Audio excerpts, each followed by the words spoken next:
Capítulo 3. Um Deus exigente.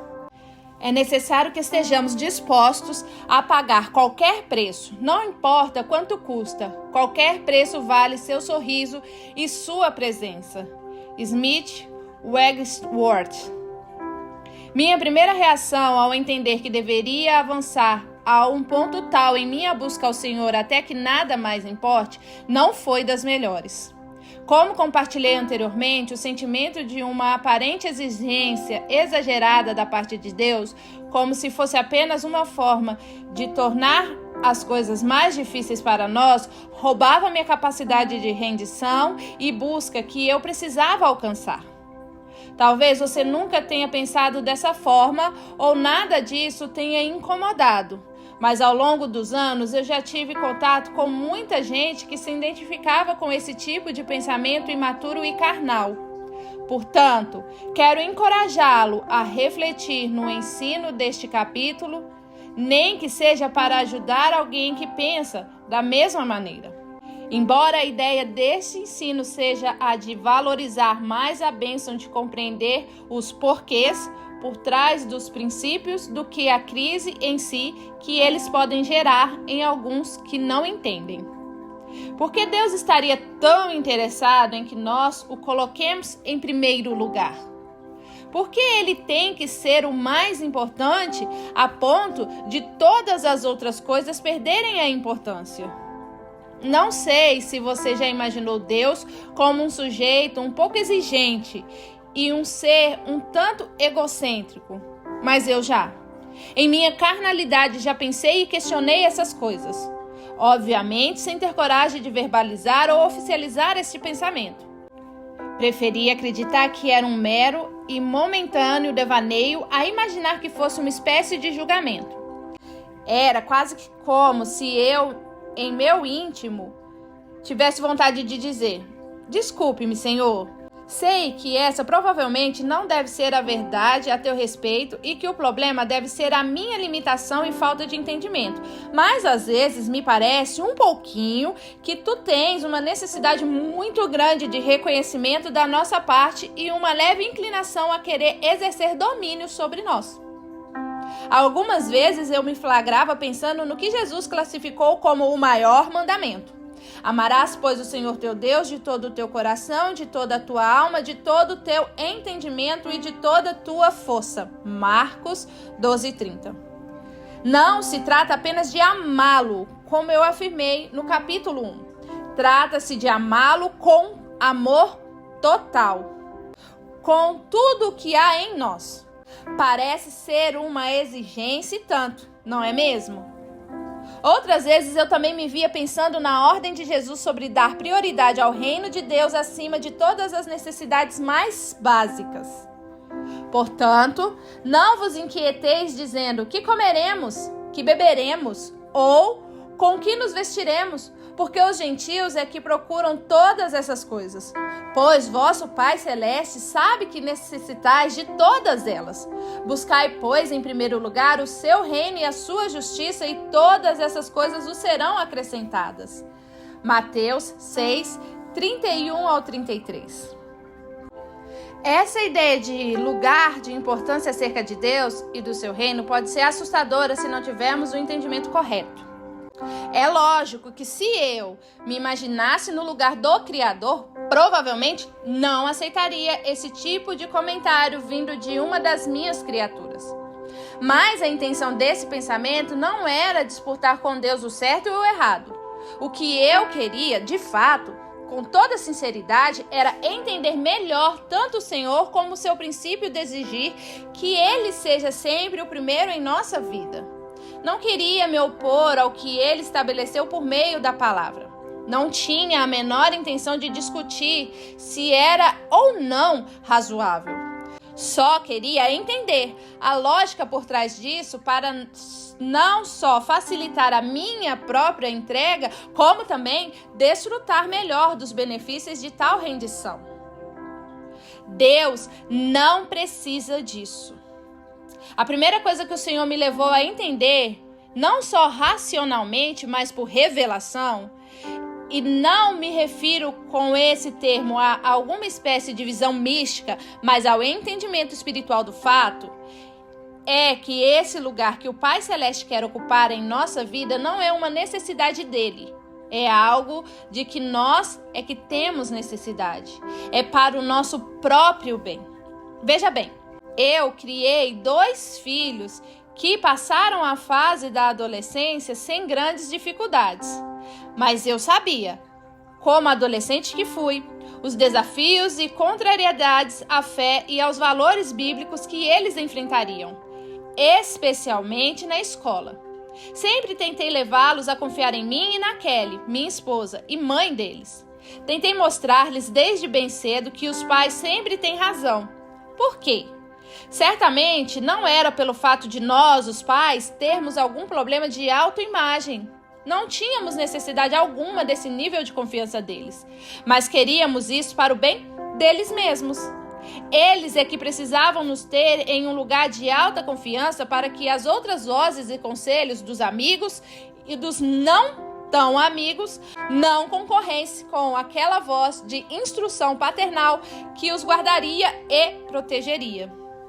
O curioso é pensar que quando criança, no auge da minha imaturidade, eu também não achava justo os pais terem razão ou estar numa posição de terem de ser obedecidos, embora eu recebesse contínuos avisos do meu pai, daqueles do tipo, um dia você vai me entender, e não levasse muito a sério.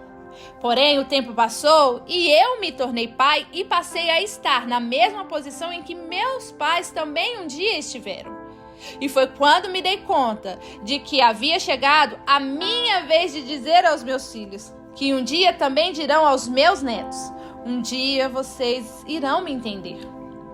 Sempre tentei levar meus filhos a entender que eu estava interessado no bem deles. Se isso vale para nós, os pais terrenos, que Jesus classificou como maus, Mateus 7,11. O que dizer do Pai Celeste, que é perfeito? Mateus 5,48. É necessário entender que Deus não é carente, não tem problema de autoestima, não sofre de um ego inchado ou cheio de necessidades. Não, Ele é completo e absoluto em si mesmo. Um dos nomes com os quais Ele se revela nas Escrituras é El Shaddai. Estudiosos acreditam que esse nome remete não só ao significado de todo-poderoso, mas que também engloba a ideia de que o Deus que é mais do que suficiente.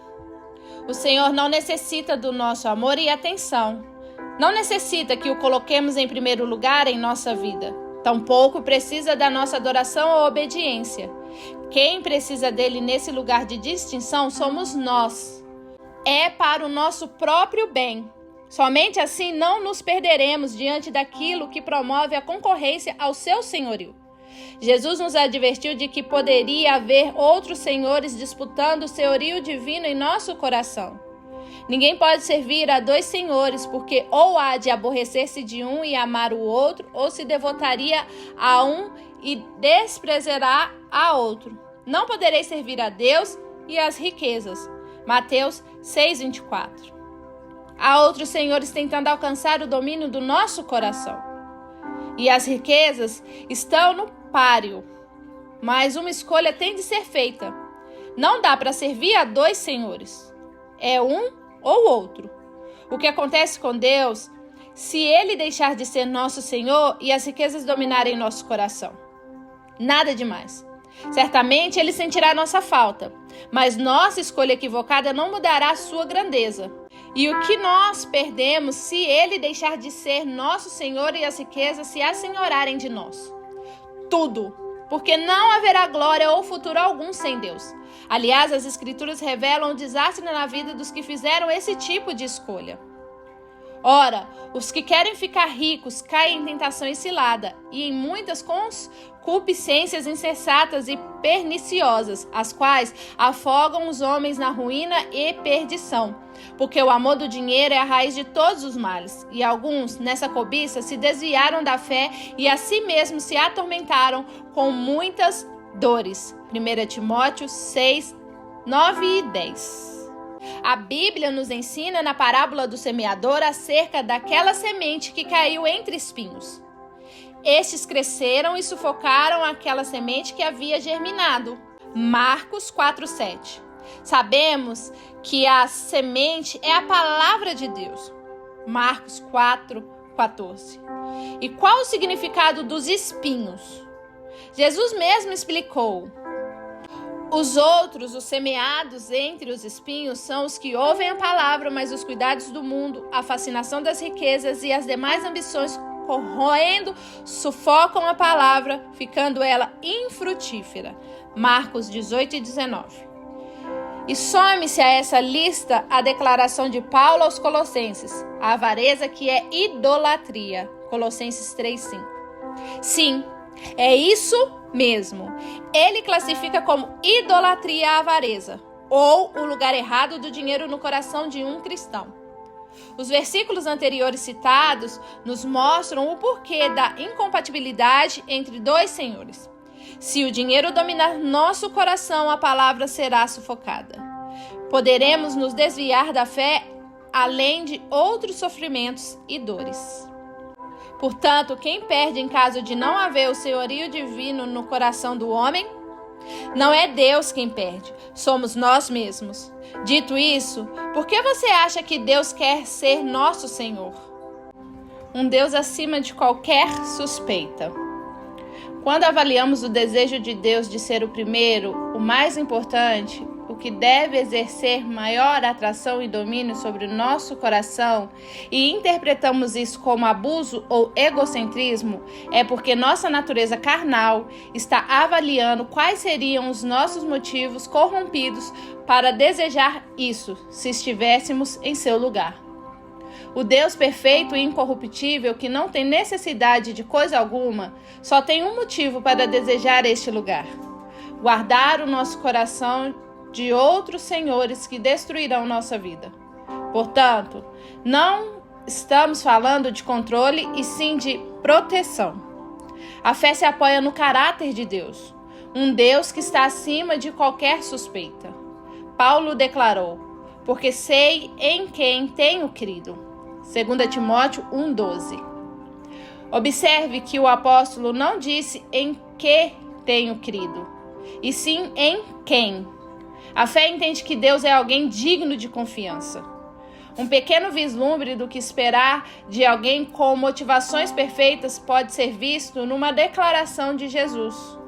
O Evangelho de Marcos nos relata que Tiago e João queriam, depois que Cristo se assentasse no trono da sua glória, eles tivessem o privilégio de se sentarem um à direita e o outro à esquerda.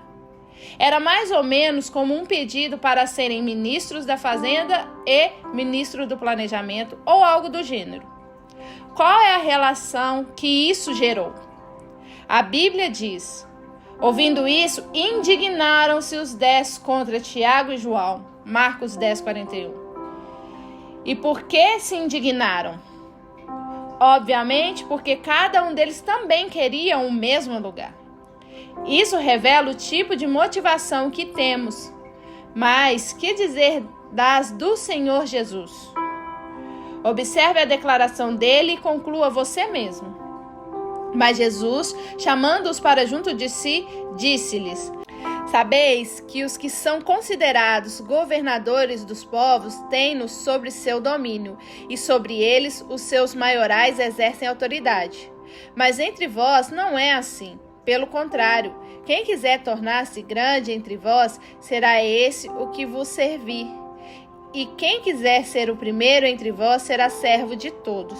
Pois o Filho do Homem não veio para ser servido, mas para servir e dar a sua vida em resgate de muitos. Marcos 10, 42-45.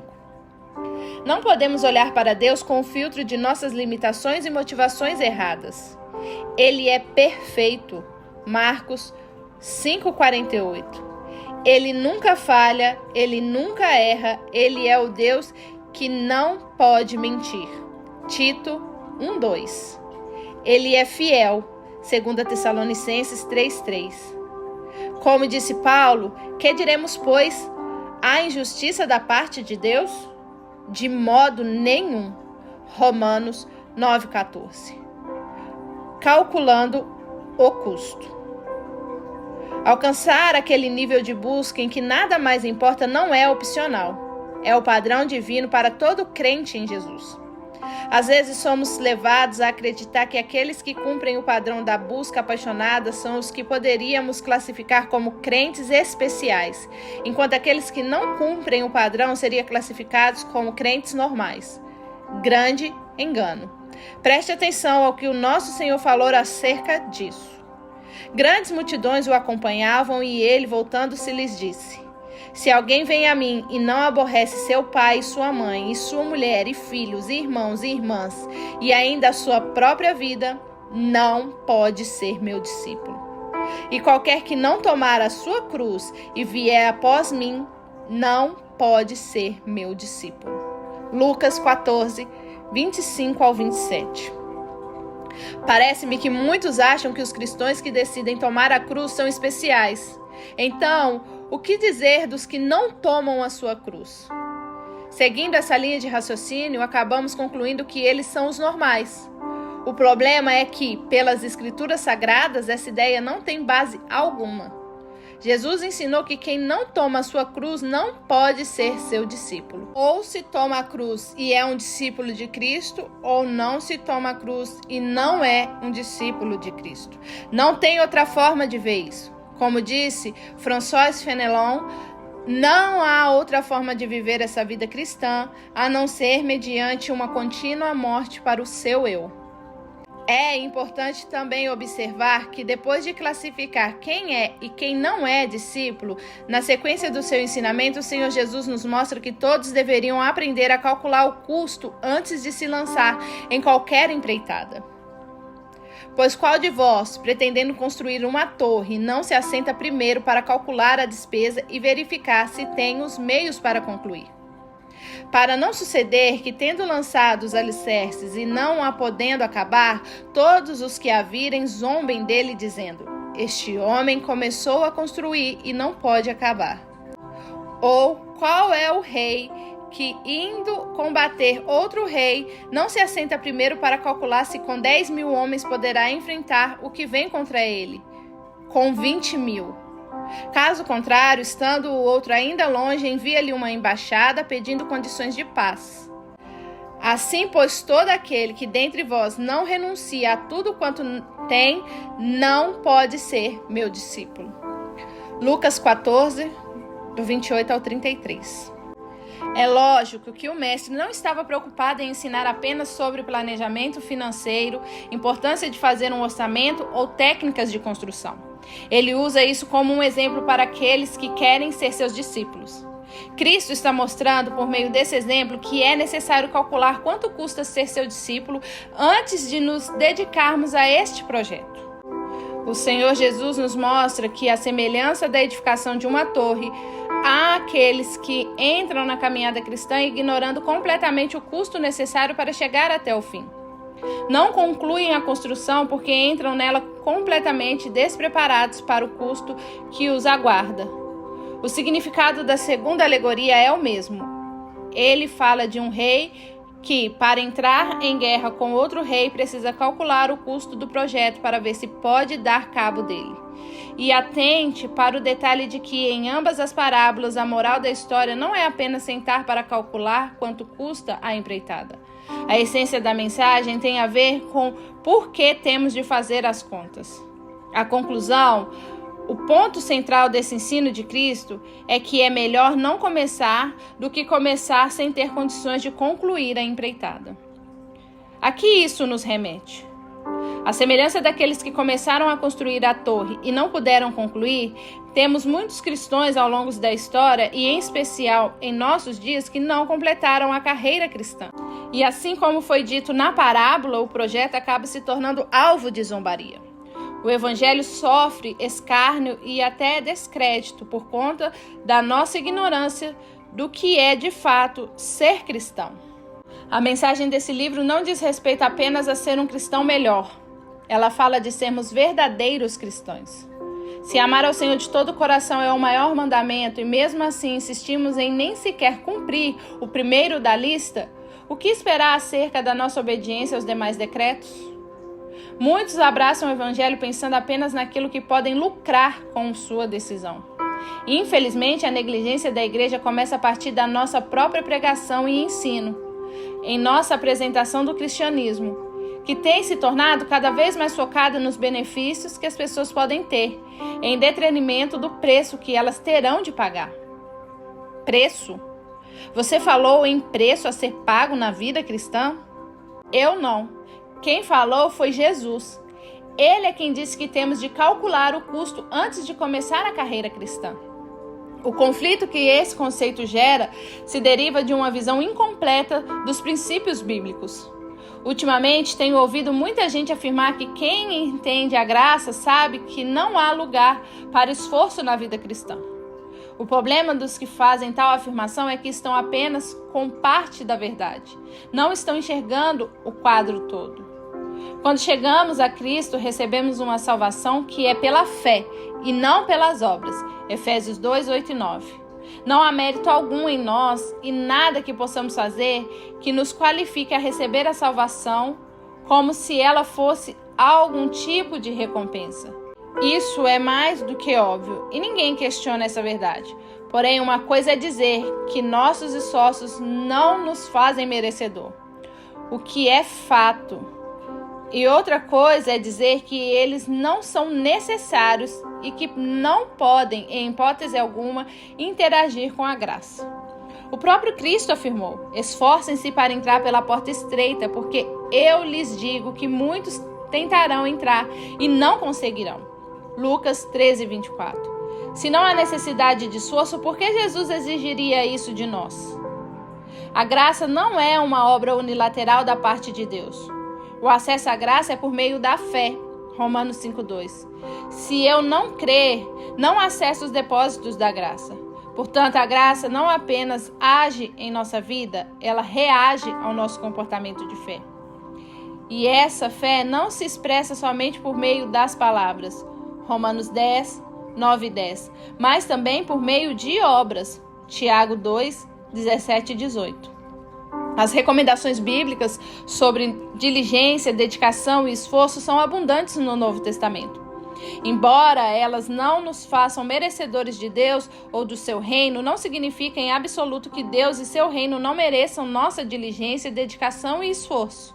Observe a instrução do apóstolo Pedro. Por isso mesmo, vós, reunindo toda a vossa diligência, por isso, irmãos, procurai, com diligência cada vez maior, confirmar a vossa vocação e eleição. Porquanto, procedendo assim, não tropeçareis em tempo algum. 2 Pedro 1:10. A direção é clara e específica. Reunir toda a diligência, não parte dela, mas ela toda. E depois de empregarmos toda a diligência que já temos, ainda precisamos crescer para aquele nível de dedicação que ainda não temos, ou seja, uma diligência cada vez maior. Paulo também estava disposto a dar o melhor de si para viver a vida cristã. Em sua defesa diante de Félix, governador romano, o apóstolo disse: por isso também me esforço, por ter sempre consciência pura diante de Deus e dos homens. Atos 24:16.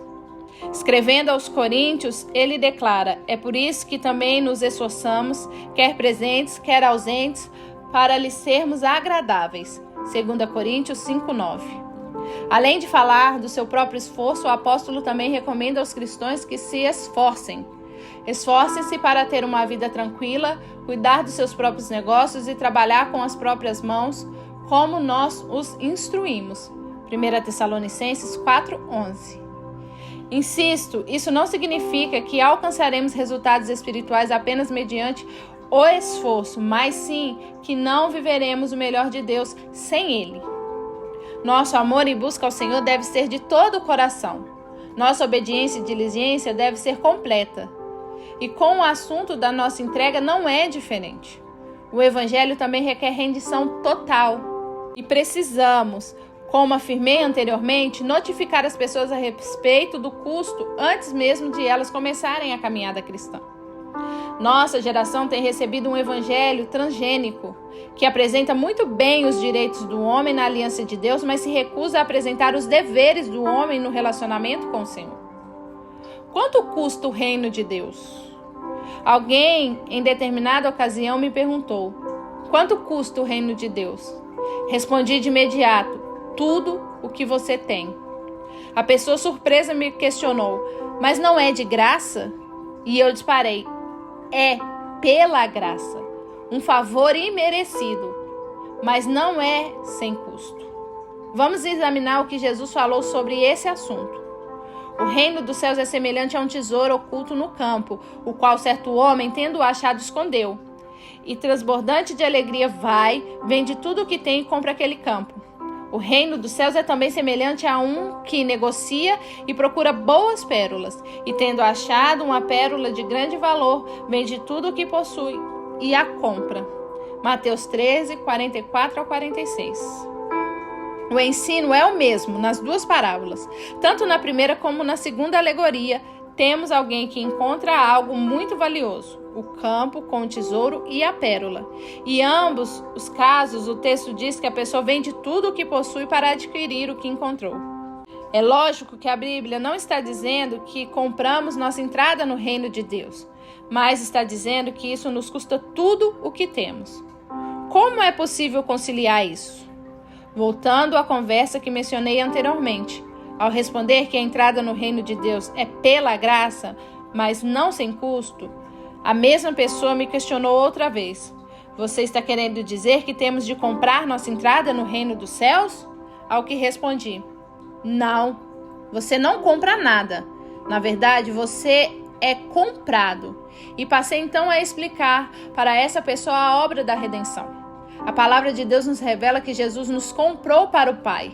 E entoava um novo cântico dizendo: digno és de tomar o livro e de abrir os selos, porque fostes morto e com o teu sangue compraste para Deus os que procedem de toda tribo, língua, povo e nação. Apocalipse 5:9. A redenção pode ser vista como uma transação comercial, um ato de compra, e as Escrituras nos revelam que a moeda de pagamento foi o próprio sangue de Cristo. Pois vocês sabem que o resgate para salvá-los do estilo de vida vazio que herdaram de seus antepassados não foi pago com simples ouro ou prata, que perdem seu valor, mas com o sangue precioso de Cristo, o Cordeiro de Deus, sem pecado nem mancha. Ele foi escolhido antes da criação do mundo, mas agora, nesses últimos tempos, foi revelado por causa de vocês. 1 Pedro 1, 18 ao 20. Qual é a consequência de termos sido comprados? Isso faz de Deus o nosso dono e faz de nós sua propriedade. Vós, porém, sois raça eleita, sacerdócio real, nação santa, povo de propriedade exclusiva de Deus, a fim de proclamardes as virtudes daquele que vos chamou das trevas para a sua maravilhosa luz. 1 Pedro 2:9. Não somos donos de nós mesmos. Paulo explica isso aos coríntios. Depois de dizer que eles não poderiam entregar o corpo à imoralidade, o apóstolo apresenta a eles o motivo. Acaso não sabeis que o vosso corpo é santuário do Espírito Santo, que está em vós, o qual tendes da parte de Deus, e que não sois de vós mesmos? Porque fostes comprados por preço. Agora, pois, glorificai a Deus no vosso corpo. 1 Coríntios 6, 19 e 20. Agora passemos à parte prática. Como o resultado desse ato redentor de compra se torna realidade em nossa vida? Sabemos que essa provisão salvadora nos é oferecida pela graça e se recebe mediante a fé. Efésios 2, 8 e 9.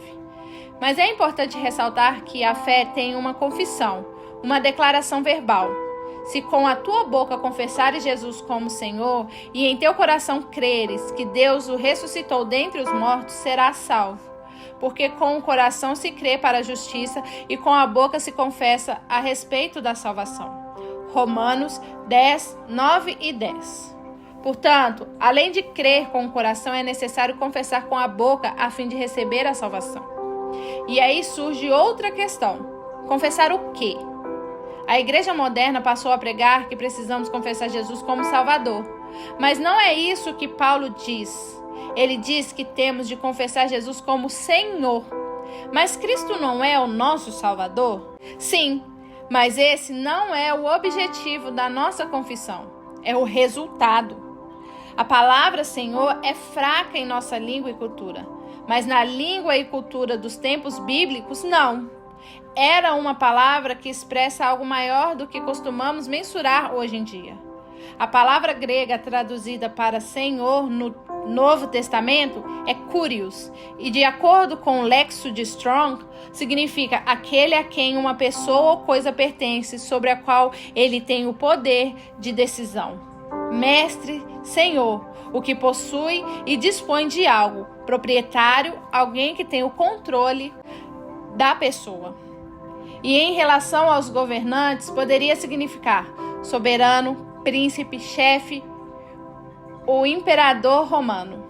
Resumindo, era um título de honra que expressa respeito e reverência e com o qual servos tratam seus senhores.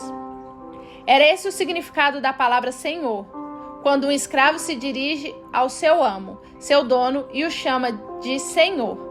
Era o conhecimento de que ele nada era ou possuía, que em tudo ele era propriedade de seu Senhor.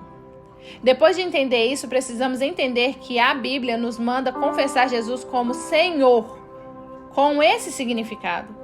Por trás dessa confissão é que se encontra a resposta de por que o reino de Deus custa tudo o que temos.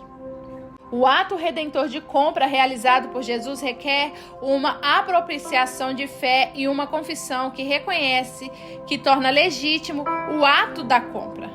Ao confessar que Jesus é Senhor, estamos reconhecendo o direito que Ele tem de ser nosso dono e a consequente condição de sermos sua propriedade. No momento em que nos curvamos ao senhorio de Cristo e o reconhecemos como nosso dono, estamos desistindo de possuir qualquer coisa ou mesmo de ser senhores de nós mesmos. A única forma de entrar no reino de Deus é mediante esse reconhecimento. Portanto, não há duas opções de cristianismo. Em uma que você entrega o que quer e quando quer, e outra mais abnegada em que você entrega tudo. Só existe a última. E mais uma vez enfatizo, Deus não precisa ser Senhor sobre a sua vida e não necessita de nós como seus servos. Nós é que necessitamos estar debaixo de seu senhorio e de sua vontade. Quando mudarmos a forma de olhar para esse Deus maravilhoso, sem questionar o que pode parecer um padrão de exigência, reconhecendo o seu caráter inquestionável e nos dispondo a viver a mais profunda rendição e busca, tudo será diferente.